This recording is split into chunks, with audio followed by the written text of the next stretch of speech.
Karyawan kita di DPR akan aku kuliti kalian satu-satu dan perkataan kalian. Bertanggung jawab kalian dengan perkataannya. Ahmad Syaroni, ayo kapan debatnya? Udah berapa jam nih? Udah di-tag berapa banyak orang? Masih gak ada suaranya nih orang. Si Nafa Urba ini merasa cantik banget, gengs. Ngerekord video di mobil gitu ya, rapih dengan dandanan make up full. Uya-Kuya tuh siapa sih? Yang suka bikin YouTube ngegosip itu ya? Eko Patrio nih siapa? Pelawak ya? Aku dapat laporan dari wartawan bahwa tim Ahmad Syaroni udah bergerak untuk ke Pamulang. Ahmad Syaroni, sampai kamu berani intimidasi keluarga aku atau ada intimidasi dari teman-teman di parlemen atau pemerintah Indonesia, aku habisin kalian. Aku bener-bener murka banget ya lihat kearoganan dari karyawan kita di DPR, Ahmad Syaroni dari Partai Nasdem. Kenapa kita minta untuk bubarkan DPR? Satu, mereka udah gagal dalam menjalankan mandat dari masyarakat yang diberikan kepada mereka. Negara kita sedang defisit. Pemerintah mau mengeruk pajak sebesar-besarnya dari mulai pendapatan, PPN, dan lain sebagainya, sampai pajak PBB juga mau dinaikin secara luar biasa kan sama pemerintah. Udah dari situ, kita, Indonesia, menghabiskan APBN tahun 2025 sebanyak 9,96 triliun. Sebesar itu untuk DPR RI. Apa capaian mereka sama ini? Berapa banyak mereka berhasil meningkatkan kesejahteraan masyarakat? Berapa banyak mereka berhasil mengentaskan kemiskinan? Kalau udah bicara hasil, mereka semua loyo dan diam. Tapi kalau bicara dengan tunjangan, ngatain tolol pun berani mereka kepada masyarakatnya. Luar biasa ini ya, karyawan rakyat kita yang nggak tahu diri. Ahmad Syaroni, denger ya, aku adalah juara debat se-Asia Pasifik di Nanyang Technology University tahun 2014, waktu dulu aku jadi mahasiswa. Aku adalah mahasiswa 1 berprestasi GEM tahun 2014. Aku mewakili Indonesia dan masuk sampai quarter final di lomba debat dunia di Berlin tahun 2012. Jadi, saat kamu ngatain kita tolol, aku kasih kamu bukti ya. Kita lihat siapa yang sebenarnya bener-bener tolol di sini. Sekarang aku mau bahas nih kata-kata kamu di konferensi pers itu. Kita harus menjunjung adat istiadat. Adat istiadat apa yang kamu junjung? Kita sebagai masyarakat Indonesia, adat istiadat kita adalah solidaritas, kesejahteraan, persatuan. Adat istiadat apa yang kamu bela? Maling uang rakyat, korupsi, janji-janji palsu. Itu tidak mewakili masyarakat Indonesia lagi. Itu mewakili kamu, partaimu, dan kepentinganmu. Apa sih capaian pekerjaan kamu sampai saat ini gitu ya? Aku lihat kamu di Instagram seneng banget tuh untuk pamer-pamer kekayaan ya kan. Wah, crazy rich Indonesia man, sultan gitu, motornya, mobilnya, wow, wadidaw, kaya banget tuh bro. Kalau beneran kaya dan udah kaya, kenapa masih maruk mau mempertahankan tunjangan dari pajak hasil kerja rakyat Indonesia yang bekerja dengan sangat keras, sangat jujur, desak-desakan di transportasi, susah cari pekerjaan yang pengen kamu pajakin kemana-mana itu. Ngapain mau ngambil duit kita kalau memang kamu sudah crazy rich? Nah sekarang kita bahas nih kesombongan kamu, ya kan? Katanya orang tolol sedunia. Tahu diri ya, kalau berani ngatain bos kamu, setidaknya jangan dimakan duitnya. Udah setiap hari dimakan duitnya, di-enjoy tanggungannya, bisa gila hormat petantang-petenteng, ngatain tolol. Sekarang aku mau kamu mikir dua hal. Yang pertama, kita adu debat deh. Kita nggak usah saling ngatain tolol, kita adu debat aja gimana. Ini topiknya tentang tunjangan ya.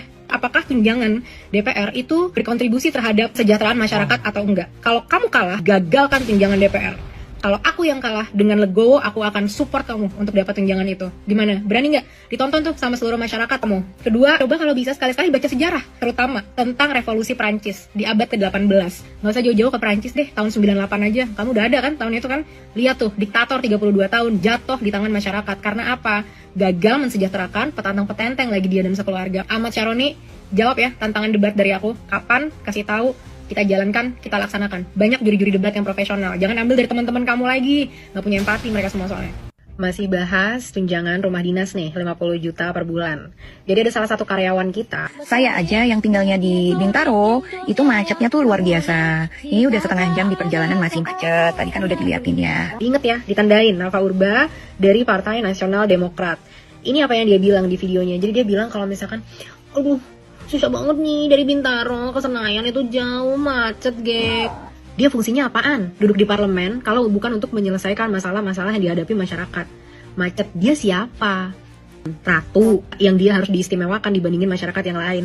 Macet, berdesak-desakan di KRL, naik transportasi umum. Ya itu kehidupan masyarakat Indonesia. Terus dia bilang lagi, banyak orang DPR dari luar yang ke Jakarta nggak punya tempat tinggal, jadi mereka harus ngekos. Terus apa yang aneh dari itu semua? Emang dikira karyawan-karyawan saat kita kerja nggak begitu? Aku aja pindah ke negara lain harus bayar sendiri apartemennya gara-gara harus kerja. Tolong ya, anggota DPR nggak usah gila hormat, merasa kalian itu harus dispesialkan. Kalian itu karyawan. hasil kerjanya nggak jelas, gila hormat, minta dispesialkan. Kalian pikir kalian siapa?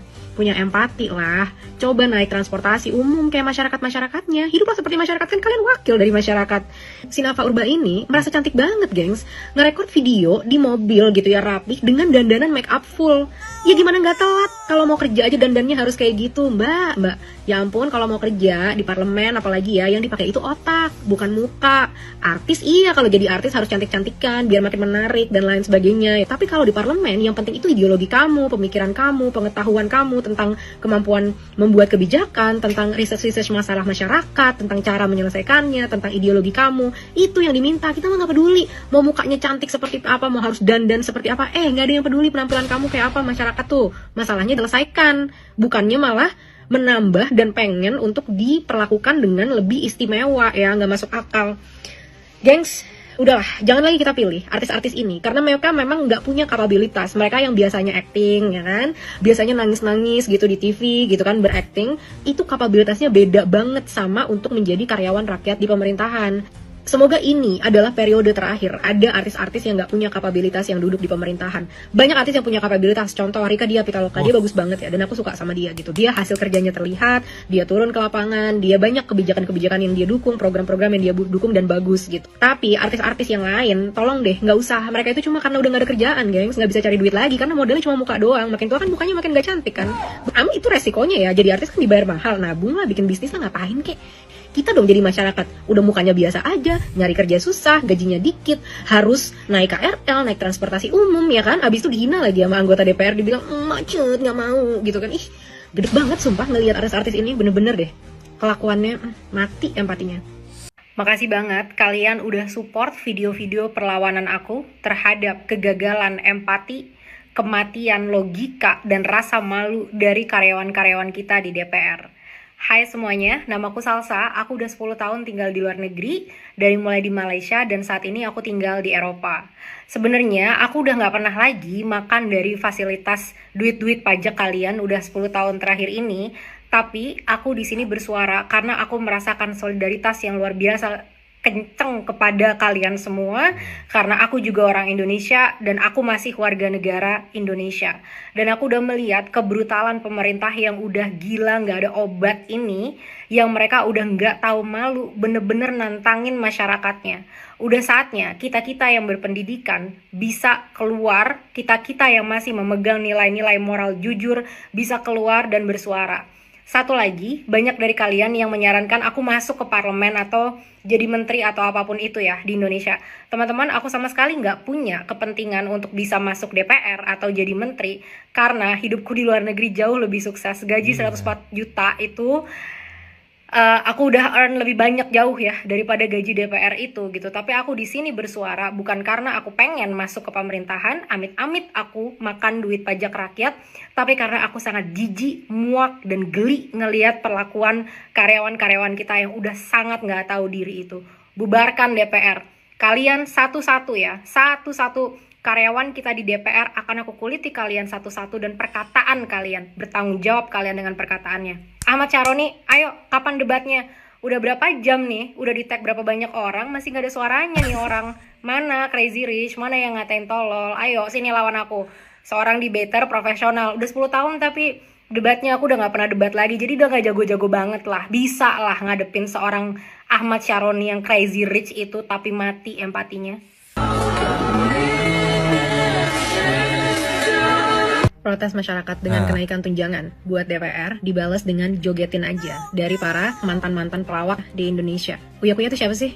Yang suka bikin YouTube ngegosip itu ya? Yang suka ngebahas masalah rumah tangga orang, masalah perselingkuhan yang gak ada mutu itu ya? Gak pernah ngomongin masalah apa kayak kemiskinan, kesejahteraan, apa teorinya, apa visinya, apa ideologinya itu ya? Oh, pantes. Ya gini nih, kalau misalkan pelawak disuruh jadi karyawan di pemerintahan, gak ada kapabilitasnya.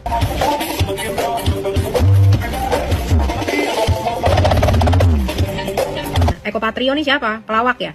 Oh, pantes ya. Dikira kemiskinan di Indonesia. Ada tuh datanya dari World Bank. Sehari di bawah 8 US dollar dan mayoritas masyarakat masih hidup dengan situasi itu. Belum lama ini ada tinggal karena nggak dapat pertolongan di tengah defisit anggaran negara. kalian mau naikin tunjangan gitu kan, diprotes sama masyarakat, jogetin aja katanya. Bener-bener somplak ya otak-otaknya nih orang-orang ini, udah nggak punya empati, nggak tahu diri lagi. Kalian itu diprotes bukannya refleksi dan sadar diri dan mendengarkan aspirasi dari masyarakat, malah ngatain dengan bilang jogetin aja. Pelawak-pelawak, kalau udah nggak laku, update skillnya biar bisa lucu, biar bisa tetap relevan, biar bisa tetap kerja. Jangan udah nggak laku di dunia entertainer, masuk untuk jadi karyawan rakyat, abis itu ngeledek rakyatnya sendiri. Ini bukan panggung lawak-lawakan.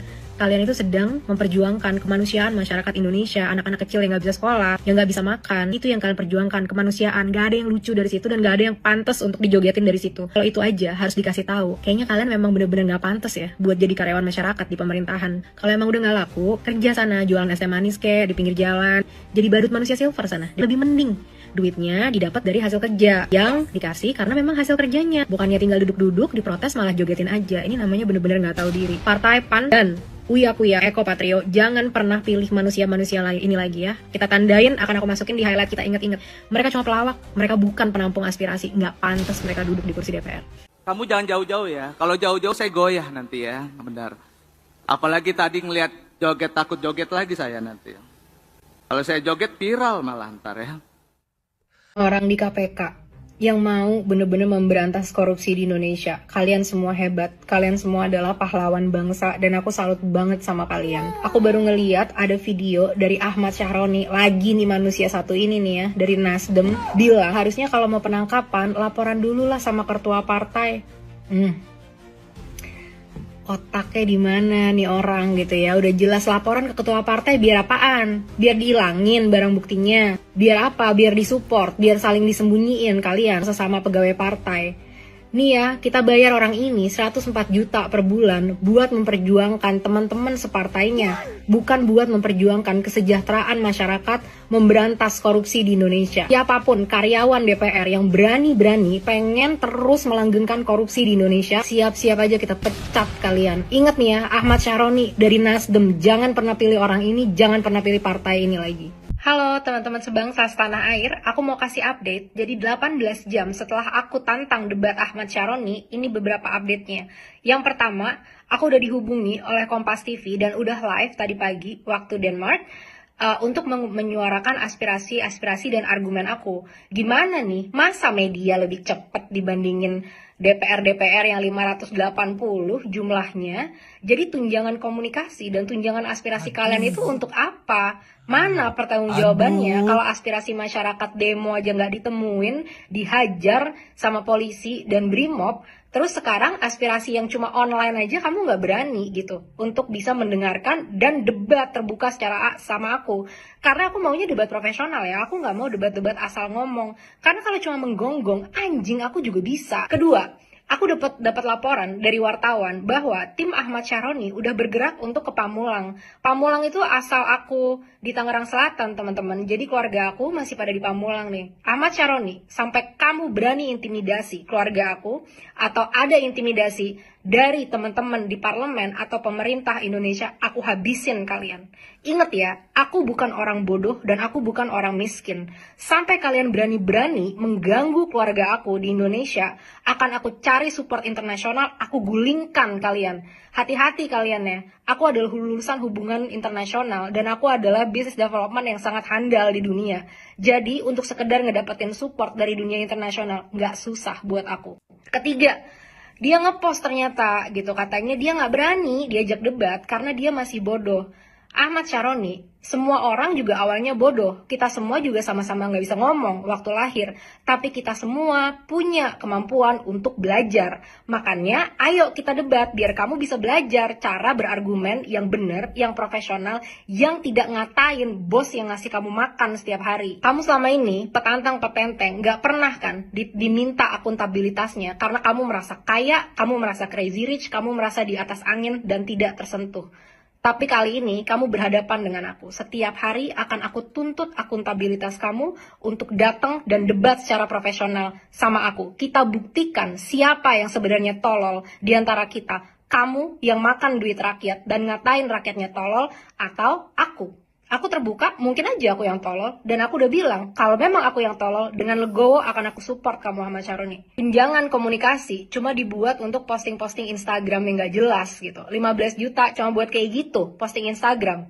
Itu kan gratis semuanya, teman-teman. Cuma sampai situ. Ini bener-bener investasi bodong yang kita lakukan untuk ngebayar gaji dia. Pecat Ahmad Syaroni. Ternyata foto aku udah masuk nih ke feednya Ahmad Syaroni. Ahmad Syaroni punya duit sebanyak itu, bisa beli Cybertruck, bisa beli beberapa motor mewah, ketua Harley Davidson kalau nggak salah katanya di Indonesia.